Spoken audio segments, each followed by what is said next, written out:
too cold to work on the travel trailer. My shop, for the most part, is unheated, so let's get back to learning how to make knives.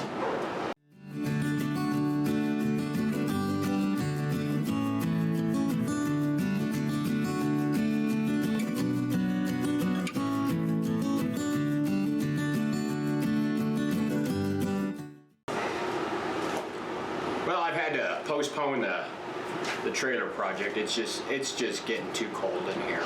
So I'm back to the knife project. Remember this was my first knife that I built, and it's a challenge from a family member to build him a knife. So here's the first one. I learned a lot doing this, and there's a lot of other videos out there on how to make a knife.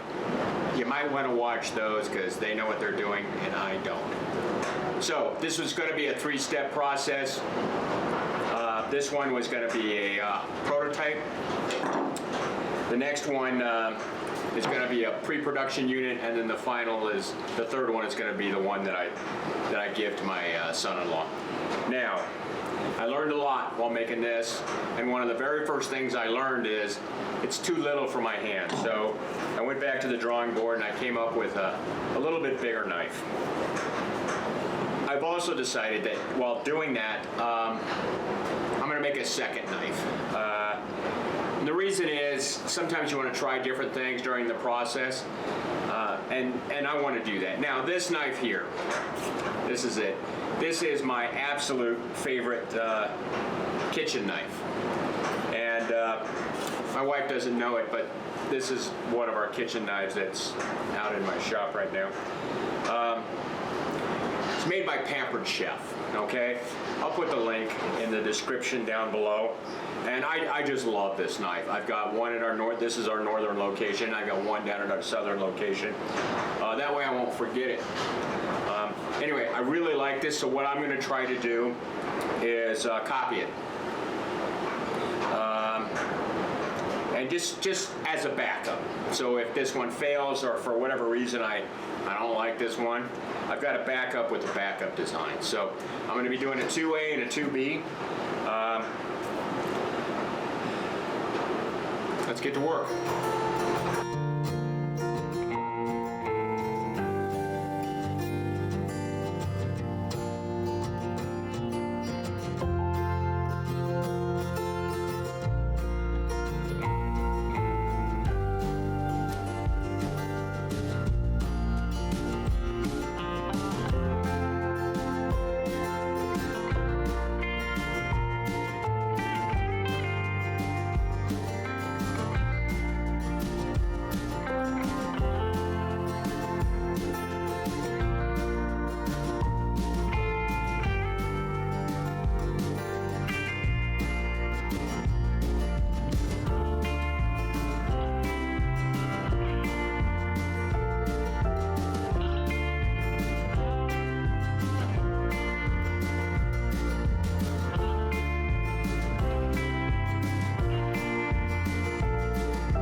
Well, here they are. These are my my first 3 knives.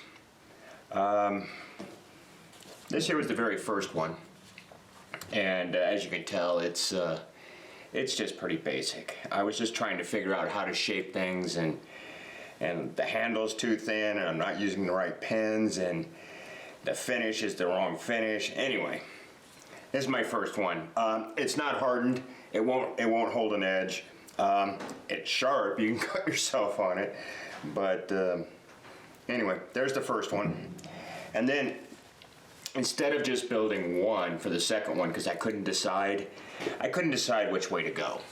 Okay, so this here is the design.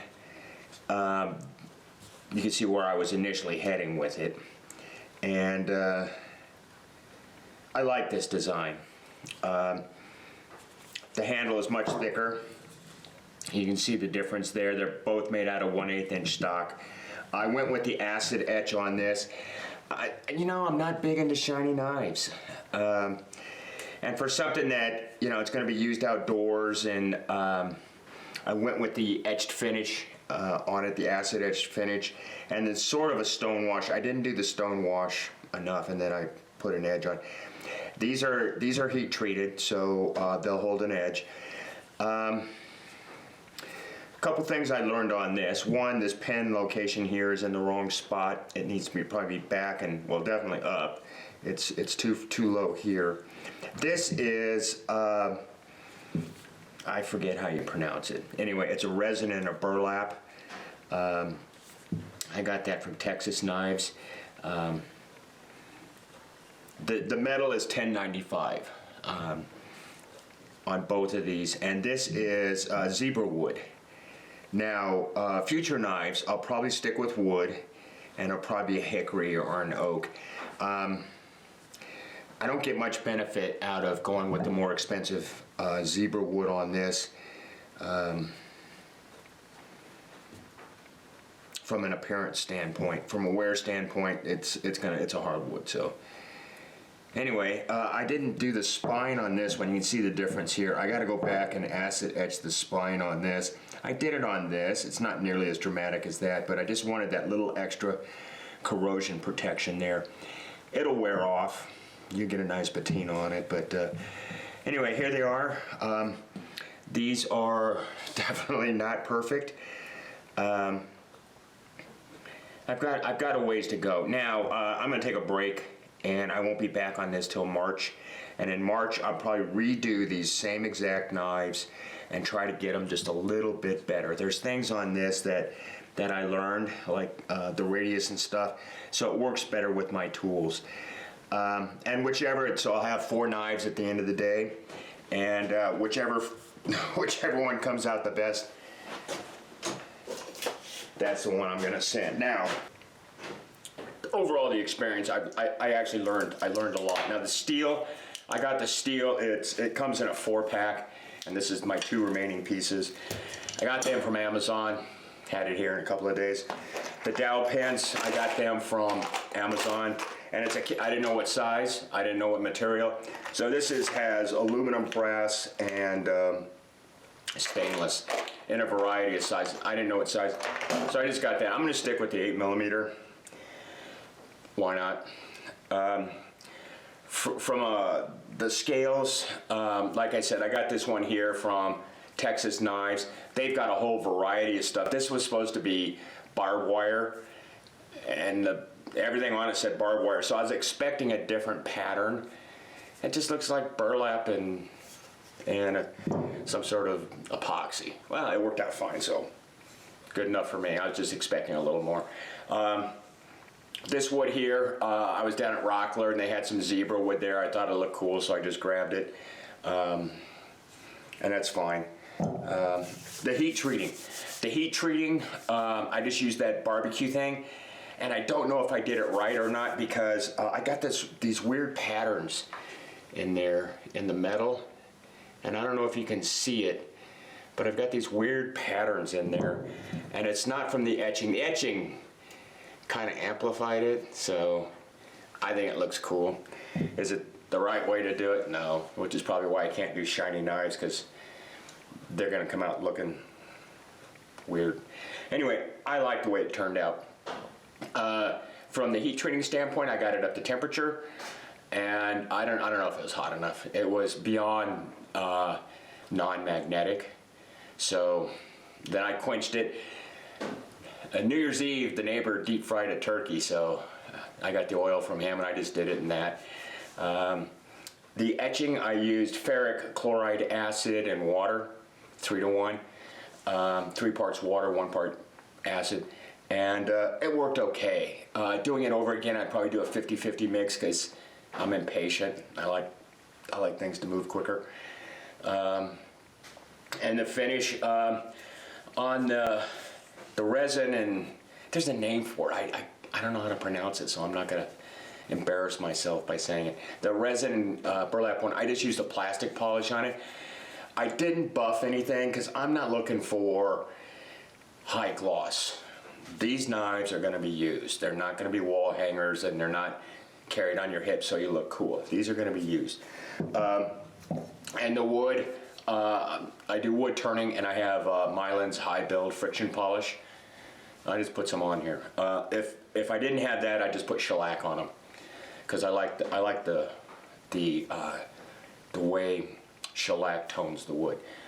Anyway, I ran it through. We've got the wife has a Chef's Choice knife sharpener, and that's what I used on these. Nothing fancy. If you don't have, it was selected by America's Test Kitchen as the best knife sharpener, and we've got our southern location and our north. We take it back and forth with us because we sharpen knives. As a matter of fact, we're getting ready to process 25 chickens, and well, I used it to sharpen the knives. Anyway, these knives are not perfect. They're better. These 2 knives are better than my first one. This feels so little and so light, and this one feels so much better. Anyway, they're not perfect, but I did make progress. And if you have questions, shoot them down below. I am not an expert in this. I'll just give you my experiences. Thanks for watching.